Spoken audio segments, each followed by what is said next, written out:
Hey guys, it's Tiff back again for another mini mixed media Monday. I'm so excited to be here with you guys. So what we're starting off with is the piece of notebook paper.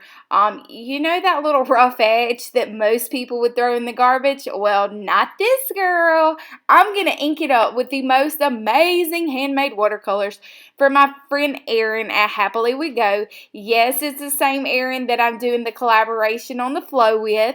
She's not selling these just yet to the public, but they will be coming soon. You've got to see these, guys. They are freaking awesome. I cannot believe you can get all of that amazing color into a watercolor. But anyway, check the description below. You can find her Instagram account and her blog, which I'm sure she'll be posting when those will be going available live. So now back to the page. What I'm doing is I'm just taking a regular old pencil and I'm making some scribbles and marks because I didn't know what else to do. And when I don't know what to do, well, scribbles just happens to be my go-to. I'm using some of the washi that Erin actually sent me in the flow because I love the vintage feel, and y'all know I love a good handwritten text. So I'm using that, and then I thought before I stick that last little piece down, hold up, wait a minute, I think I got something to go on here. So I have taken a phone book page. You may have saw it if you follow me on Instagram. And I just inked up several pages on there and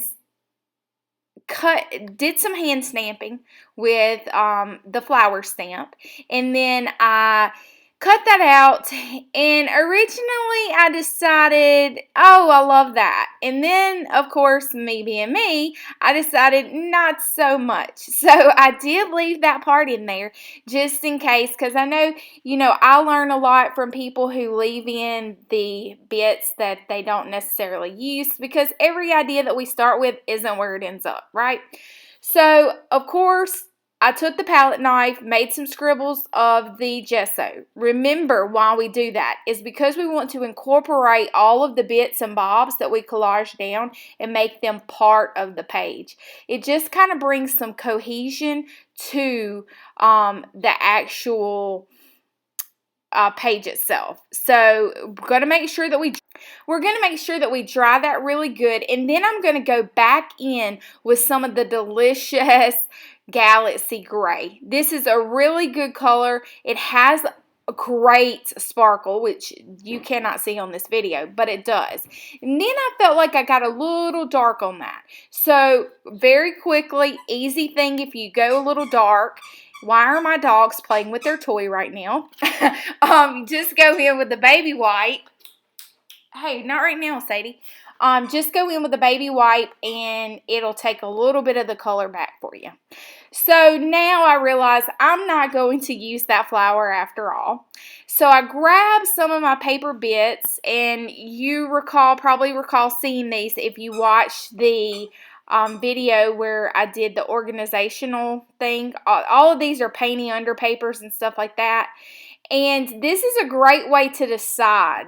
Maybe you don't want to just slap black paint onto your page because you're not sure. But if you have a painty paper that has black on it, you can tear it off and kind of see if you like it. And then you may decide you want to paint it, or you can collage it. So that's what I'm doing here.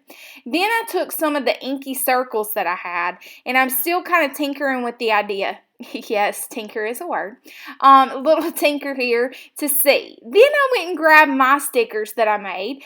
These are SouthernGalsDesigns stickers. No, I do not have an Etsy shop, but I will leave my email down below. You can reach me that way if you're interested in any of these. There's just not enough hours in the day to do all that Etsy and this and that. And everybody laughs at the way I say that. So anyway, I'm just going to take some that I like that are in similar tones to the color from below, and I'm going to slap those babies down. Just kind of playing with the idea of where I want to put it down at, and then I just rest it right there. Gonna glue that black piece down because I really think it makes the whole page pop. Well, whenever you actually glue it down, you want it to kind of blend in for the most part. So I'm going to take a Molotov paint pen in black, and I'm going to go around the edges and then just kind of scrape it with my finger. So scraping, scraping, scraping, and then it kind of appears as if though it was there the whole time. So blends right in perfectly.